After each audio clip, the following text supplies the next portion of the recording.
Magandang araw bagong Pilipinas. Nananatiling maayos at kontrolado ang sitwasyon ngayon dito sa Calao Avenue, Ermita, Manila sa gitna ng isinasagawang kilos protesta ng Anak Bayan at iba pang grupo kasabay ng pagdiriwang ng ika-128 anibersaryo ng kalayaan ng Pilipinas.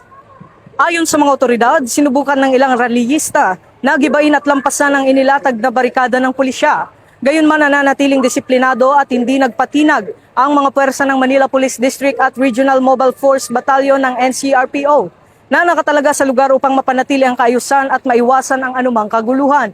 Agad na tumugon at nananatiling nakapwesto ang mga Civil Disturbance Management Contingents na nagsagawa ng naaayon at professional na crowd management measures upang mapigilan ang paglabag sa itinalagang security perimeter habang iginagalang ang karapatan ng mga demonstrator habang iginagalang ang karapatan ng mga rallyista sa mapayapang pagtitipon.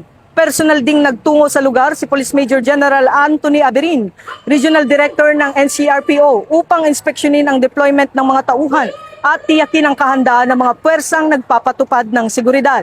Sa kabila ng tensyon sa ilang bahagi ng programa, nananatiling matatag at mahinahon ng mga pulis na nagsasagawa ng kanilang tungkulin upang mapanatili ang kapayapaan, kaayusan at kaligtasan ng publiko. Patuloy naman ang mahigpit na pagbabantay ng MPD at NCRPO sa lugar upang matiyak ang mapayapa at ligtas na pagdiriwang ng Araw ng Kalayaan.